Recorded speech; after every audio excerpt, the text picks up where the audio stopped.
News Madhukar మృతిపై ప్రొఫెసర్ల బృందం విచారణ జరిపింది. 3 రోజుల పాటు సంఘటన జరిగిన ప్రాంతానికి వెళ్లి విచారణ జరిపిన నిజ నిర్ధారణ కమిటీ ఈ ఘటనలో కొన్ని అనుమానాలను బయటపెట్టింది. మధుకర్ మృతిపై నిజ నిర్ధారణ జరిపిన కమిటీతో మా ప్రతినిధి Ramesh Vaitla face to face. రాష్ట్ర వ్యాప్తంగా సంచలనం రేగుతున్న మధుకర్ మృతిపైన ఇప్పటికీ అనుమానాలు రేకెస్తున్నాయి. దీనికి సంబంధించి ఇప్పటికీ చాలామంది నిజ నిర్ధారణ కమిటీ పేరుతోటి ఇప్పటికీ చాలామంది అక్కడికి వెళ్ళి చూడడం జరిగింది. సంబంధించిన చాలా విషయాలు తెలుసుకోవడం జరిగింది. ఇది ప్రస్తుతానికి మనతోటి నిజ నిర్ధారణ కమిటీ ఉంది. సార్ చెప్పండి, మీరు అక్కడ మధుకర్ మృతి సంబంధించి చాలా అనుమానాలు వ్యక్తమవుతున్నాయి.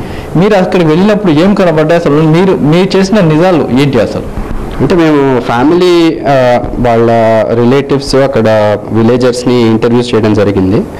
వాళ్ళు చెప్తున్న ఫ్యాక్ట్స్ ఏంటంటే, ఒకటి బాడీ మీద ఇంజురీస్ ఉన్నాయి. అంటే ఇప్పుడు మర్మాంగాలు మీద యాసిడ్ పోయడం కానీ, లేదా అది మిస్సింగ్ ఉండడం కానీ, లేదా other injuries on the body. ఇది వాళ్ళు they are saying that why will this happen if it's simple suicide. ఒకవేళ విషమే తాగి చనిపోతే ఇవన్నీ ఇంజురీస్ ఎట్లా వచ్చాయి అనేది ఒకటి. రెండోది, ఎక్కడైతే బాడీ దొరికిందో అక్కడ అది యాక్చువల్గా చాలా స్టీప్ ఒక క్లైంబ్ లాగా ఉన్నది. So the other thing that they are saying is, ఒకవేళ అంటే ఆ స్టీప్ క్లైంబే కాదు, అక్కడ చాలా దట్టమైన బుషెస్ ఉన్నాయి. సో ఒకవేళ విషం అంటూ ఆయన తాగితే అక్కడ కొంత స్ట్రగుల్ అనేది ఉంటుంది కదా, ఆ స్ట్రగుల్కి సంబంధించి ఎక్కడ కూడా ఏమీ ఎవిడెన్స్ నథింగ్ ఈజ్ దేర్. రెండోది, వాళ్ళు చెప్తుంటే ఏంటంటే, ఆ ఒక్కరోజు ముందు ఆ అబ్బాయి చనిపోకనే ముందు తల్లితోటి నాకు ఇట్లా ఒక వార్నింగ్ వచ్చింది, నన్ను చంపేస్తామని అన్నారు, నాకు ఇట్లా అఫైర్ ఉంది కాబట్టి వాళ్ళు నన్ను చంపేస్తామని చెప్పారనే విషయాన్ని అబ్బాయి తల్లితో షేర్ చేసుకున్నాడనే మాట తల్లి చెప్పింది.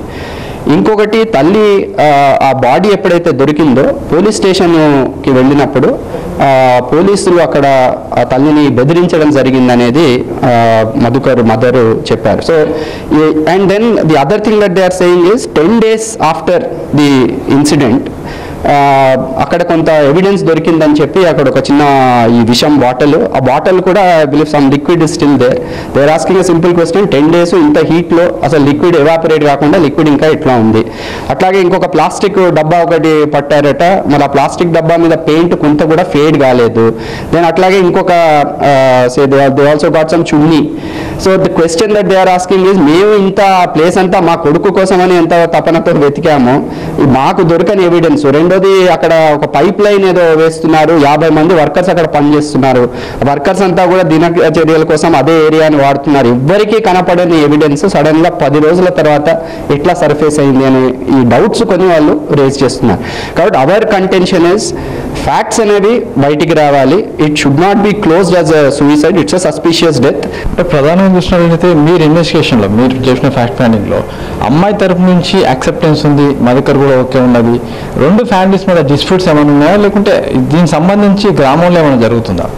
ఇంతవరకు ఆ ఊర్లో ఈ వాళ్ళ కుల సంబంధం కానీ విలేజ్ లెవెల్లో కానీ ఎలాంటి కొట్లాటలు కానీ గల్లాటలు కానీ లేవండి.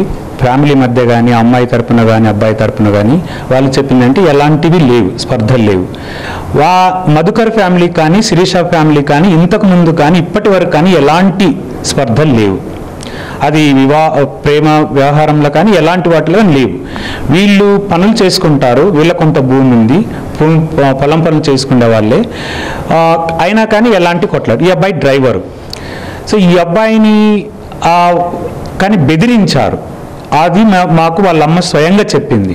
ఏమని, ఈరోజు 13th March 12th ఈవినింగ్ చెప్పాడు వాళ్ళ మదర్కు, అమ్మ నన్ను ఇట్లా బెదిరిస్తున్నారు, నన్ను చంపేస్తున్నామంటున్నారు అని చెప్పేసి చాలా జ్వరం వచ్చిందంట అబ్బాయికి. జ్వరం వచ్చింది. 13th మార్నింగ్ అబ్బాయిని తీసుకెళ్ళిపోయారు, అఖిల్ అనే అబ్బాయి తీసుకెళ్ళిపోయాడు. దీన్ని బట్టి చూస్తే మేము ఆ క్లూ తీసుకొని మేము వెళ్ళి చూసాం. అంటే ఆ బాడీ కానీ ఇప్పుడు సారోళ్ళు చెప్పినట్టుగా బాడీ కానీ ఆ సర్కమ్స్టెన్షియల్ ఎవిడెన్స్ కానీ ఎలాంటి